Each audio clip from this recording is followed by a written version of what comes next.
Hello दोस्तों, मैं हूं दुदुन मेहता और आपके लिए लेकर आया हूं एक नया टॉपिक इंडोप्लाज्मिक रेटिकुलम। तो चलिए स्टार्ट करते हैं। Endoplasmic reticulum Indo membrane system का एक पार्ट है।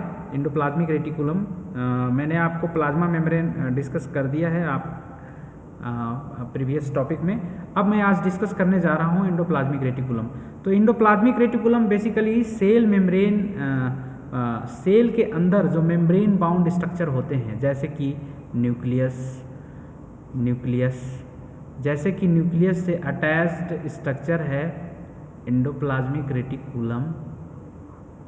एंड सम स्ट्रक्चर, कुछ स्ट्रक्चर होते हैं गोल्गी कॉम्प्लेक्स, कुछ स्ट्रक्चर होते हैं माइटोकॉन्ड्रिया, कुछ स्ट्रक्चर होता है प्लास्टिड, कुछ स्ट्रक्चर होता है लाइसोजोम।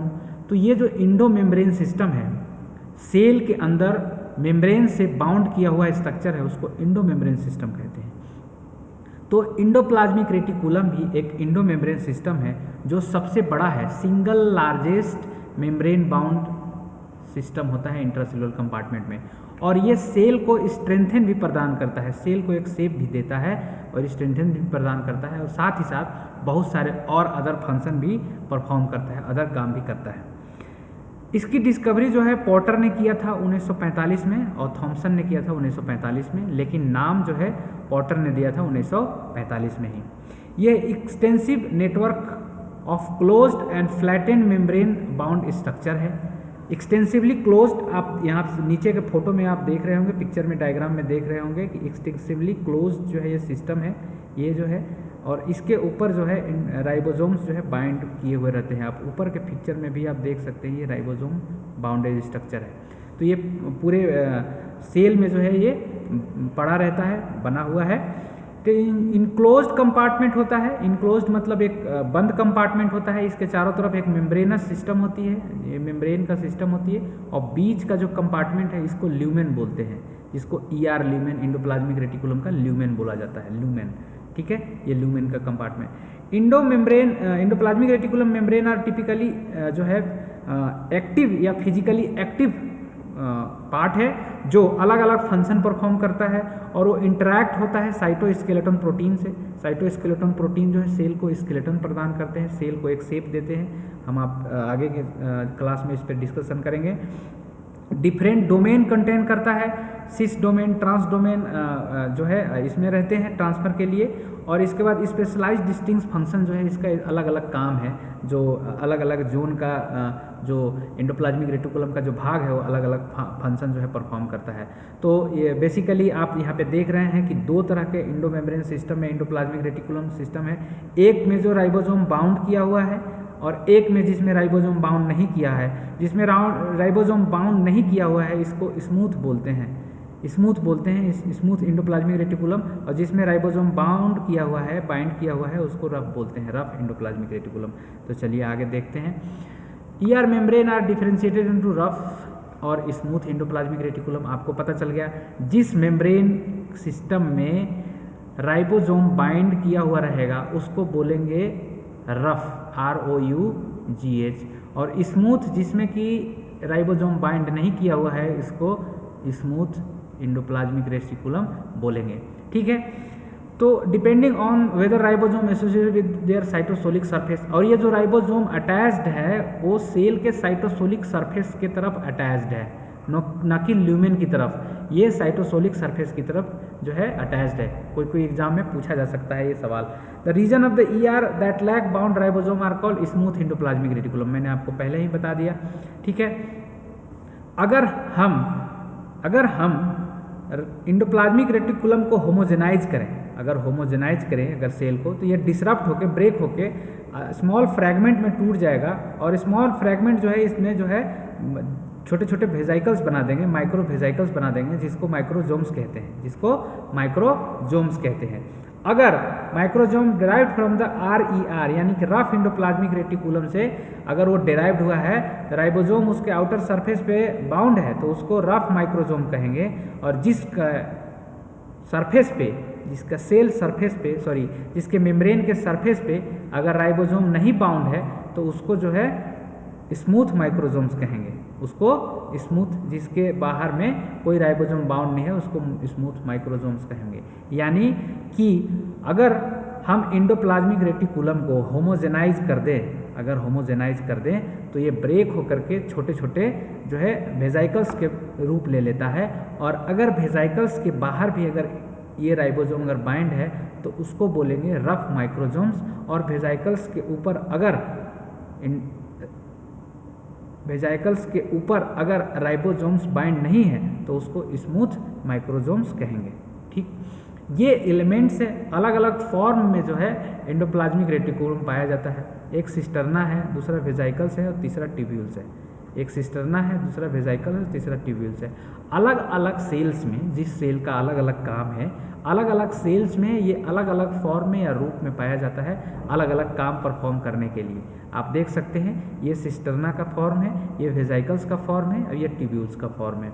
चलिए अब अगला देखते हैं। तो फंक्शन क्या है एंडोप्लाज्मिक रेटिकुलम का? बेसिकली एंडोप्लाज्मिक रेटिकुलम सेल में करता क्या है?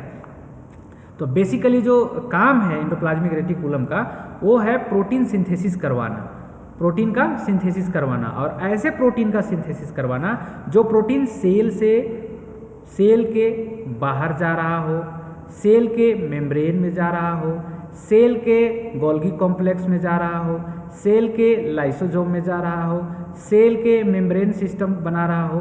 तो ऐसे प्रोटीन जो सेल से बाहर जा रहा हो, सेल के मेम्ब्रेन में पार्टिसिपेट कर रहा हो, सेल के गोल्गी कॉम्प्लेक्स के पास जा रहा हो, सेल के लाइसोसोम में जा रहा हो, तो ऐसे जो प्रोटीन का सिंथेसिस होगा वो एंडोप्लाज्मिक रेटिकुलम में होगा।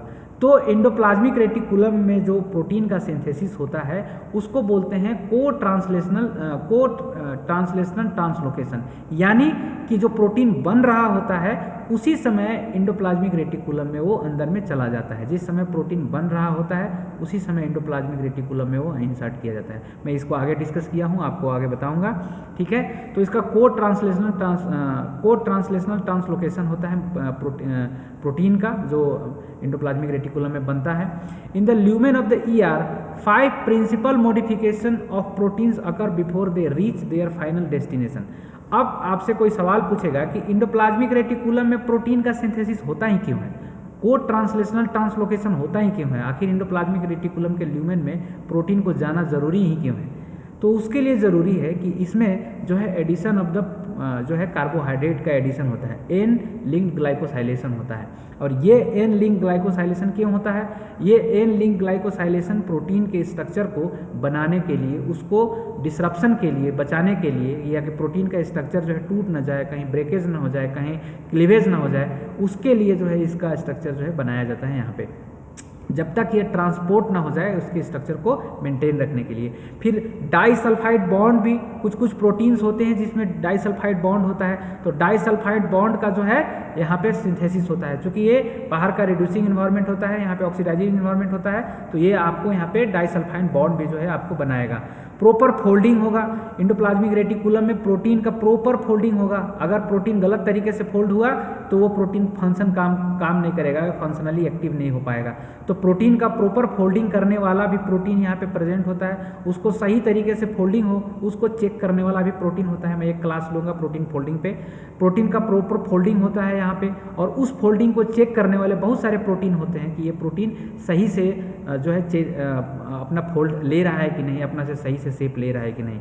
इसके बाद स्पेसिफिक प्रोटियोलाइटिक क्लीवेज होती है। कुछ प्रोटीन ऐसे होते हैं जो लंबा बन जाते हैं, बड़ा बन जाते हैं, लेकिन उसका जो है ब्रेकेज जरूरी है, उसका क्लीवेज जरूरी है। तो ट्रांसलेशन के बाद, प्रोटीन के ट्रांसलेशन होने के बाद, यानी प्रोटीन सिंथेसिस होने के बाद एंडोप्लाज्मिक रेटिकुलम में उस प्रोटीन का जो है क्लीवेज होता है, और फिर अलग अलग पोर्शन, अलग अलग पार्ट बनाते हैं, अलग अलग प्रोटीन से अटैच होते हैं। ठीक है, असेंबली इनटू मल्टीमेरिक प्रोटीन में यहाँ पे असेंबल होता है एंडोप्लाज्मिक रेटिकुलम में। मान लीजिए कि एक प्रोटीन बना, बाद में एक प्रोटीन आया और फिर बाद में, और सारे मिलकर टेट्रामेरिक प्रोटीन बना रहे हैं, तो इस तरह से 4 प्रोटीन जो है मिलकर यहाँ पे बनते हैं। तो ये सारा काम एंडोप्लाज्मिक रेटिकुलम के ल्यूमन में जो है होता है। आप यहाँ पे मैंने एक स्टेप्स के माध्यम से समझाने का कोशिश किया है डायग्रामेटिकली कि जब प्रोटीन का सिंथेसिस हो रहा होता है, जब प्रोटीन का सिंथेसिस हो रहा होता है तो ये साइटोसोल में हो रहा होता है। उस साइटोसोल में जो है प्रोटीन बन रहा होता है, उसी समय वो जब प्रोटीन का नेसेंट जो सीक्वेंस होते हैं उसमें एक सीक्वेंस होता है जिसको बोलते हैं सिग्नल सीक्वेंसेस। ये सिग्नल सीक्वेंसेस का साइटोसोल में ही एक प्रोटीन होता है SRP, सिग्नल रिकॉग्निशन पार्टिकल। ये SRP जो है आकर के इसी से बाइंड कर लेता है। अब जब इससे ही बाइंड कर लेगा तो ये जा करके जो है इंडोप्लाज्मिक रेटिकुलम के जो प्रोटीन है जिसमें SRP रिसेप्टर प्रेजेंट है, ल्यूमेन में जो प्रोटीन है SRP रिसेप्टर प्रेजेंट है, उस रिसेप्टर से आकर के SRP जो है बाइंड कर लेगा। जब SRP इससे बाइंड कर लेगा तो अगला स्टेप जो होगा, प्रोटीन जो बन रहा है नेसेंट जो अभी तक रुका हुआ था, वो आकर के अंदर अंदर जो है ट्रांसलोकेट होने लगेगा, सेल के ल्यूमेन में अंदर आने लगेगा, यानी कि एंडोप्लाज्मिक रेटिकुलम के ल्यूमेन में आने लगेगा। और जो है प्रोटीन का पूरा सिंथेसिस जो है एंडोप्लाज्मिक रेटिकुलम के अंदर होगा। और एक क्लीव करने वाला एंजाइम होता है, एक प्रोटीन होता है यहाँ पे जो क्लीव कर लेगा, जो सिग्नल जो है उसको क्लीव कर लेगा, और बाकी जो प्रोटीन है उसका प्रॉपर फोल्डिंग होगा। तो ये 5 स्टेप हैं। Signal sequences emerges from the ribosome, it is recognised and bounded by the SRP। Signal sequences को राइबोसोम से बाहर निकला जैसे ही उसको SRP जो है बाइंड कर लिया। SRP जो है आकर के एंडोप्लाज्मिक रेटिकुलम के सेल सरफेस पे, एंडोप्लाज्मिक रेटिकुलम के जो सरफेस मेम्ब्रेन के सरफेस है उस पे जो रिसेप्टर है उससे बाइंड किया और फिर रिसेप्टर इसको जो है डायरेक्शन देता है और ये अंदर की तरफ ट्रांसलोकेट होने लगता है। फिर जो है ट्रांसलेशन का प्रोसेस जो है यहाँ पे स्टार्ट होता है और ट्रांसलेशन का प्रोसेस कंप्लीट होता है और फिर जो है सिग्नल जो है इसको क्लीव कर दिया जाता है, इसको हटा दिया जाता है। The SRP direct both the binding of the ribosome to the SRP receptor and insertion of the nascent polypeptide into the transmembrane channel. ठीक, ट्रांसमेम्ब्रेन चैनल में इसको जो है इंसर्ट करवाएगा। ट्रांसलेशन रिज्यूम हो जाएगा। जिस समय ये प्रोसेस हो रहा होता है उस समय ट्रांसलेशन जो है रिज्यूम हो जाता है, ट्रांसलेशन की प्रोसेस जो है रुक जाती है। जब ये पूरा अपना डायरेक्शन वाला हो जाएगा, इसमें डायरेक्शन हो जाएगा, तब जो है ट्रांसलेशन का प्रोसेस जो है स्टार्ट होगा। Translation resume and the growing polypeptide chain is translocated across the membrane. इसके बाद चौथा में जो है cleavage of the signal sequences by signal peptide release the polypeptide into the ER lumen. और ये जो बनते चला जाएगा और ये सिग्नल सीक्वेंस यहाँ से क्लीव कर जाएगा और ये जो है फिर पूरा बन के प्रोटीन जो है अंदर में ल्यूमेन में आ जाएगा। फिर इसका प्रॉपर फोल्डिंग होगा और जो भी बॉन्डिंग इसका करना है डाइसल्फाइड बॉन्ड, उसको जो है बॉन्ड बनाएगा। ठीक है, इसके बाद जो है स्मूथ एंडोप्लाज्मिक रेटिकुलम, जो अभी मैं बात कर रहा था वो रफ एंडोप्लाज्मिक रेटिकुलम का फंक्शन था। अब हम बात कर रहे हैं स्मूथ एंडोप्लाज्मिक रेटिकुलम का फंक्शन। तो बेसिकली स्मूथ एंडोप्लाज्मिक रेटिकुलम जो काम करता है वो लिपिड के सिंथेसिस में पार्टिसिपेट करता है। ग्लिसरोफॉस्फोलिपिड एंड कोलेस्ट्रॉल के सिंथेसिस में ये पार्टिसिपेट करता है। बेसिकली जो है कोलेस्ट्रॉल एंड ग्लिसरोफॉस्फोलिपिड के सिंथेसिस में स्मूथ एंडोप्लाज्मिक रेटिकुलम पार्टिसिपेट करता है। डिटॉक्सिफिकेशन में भी काम करता है। P450 जो है एंजाइम सिस्टम काम करता है और डिटॉक्सिफिकेशन जो है जेनोबायोटिक्स जो नेचर द्वारा नहीं, आर्टिफिशियल जो भी कंपाउंड बने होते हैं और जो टॉक्सिक होते हैं उसको जो है डिटॉक्सिफाई करता है। आपके लीवर के सेल में ये प्रेजेंट होता है और वो जो बहुत ज़्यादा डिटॉक्सिफिकेशन का काम करता है। ठीक है, इसके बारे में भी मैं एक बड़ा लेक्चर लूँगा। ठीक है, और दूसरा जो इसका तीसरा इंपॉर्टेंट काम है कैल्शियम का रेगुलेशन के लिए। सेल के अंदर कैल्शियम की ज़रूरत होती है, कैल्शियम का बहुत ज़रूरत होता है। अगर कैल्शियम सेल के अंदर ना रहे तो सेल का बहुत सारा फंक्शन जो है, सिग्नल जो है काम नहीं करेगा।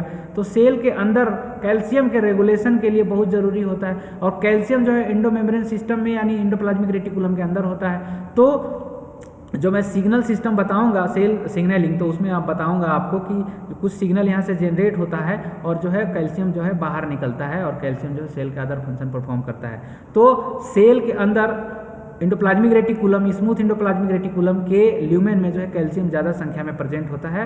वो बाहर तरफ घूमते फिरते नहीं रहता है, क्योंकि अगर बाहर घूमते फिरते रहेगा तो किसी से भी बाइंड करके रिएक्शन स्टार्ट कर देगा। तो इसके अंदर रहता है, जब ज़रूरत होता है तो सेल इसको बाहर निकालता है और फिर अपना सिग्नल ट्रांजैक्शन का काम करता है। तो ये रहा आपका जो है एंडोप्लाज्मिक रेटिकुलम का लेक्चर। धन्यवाद।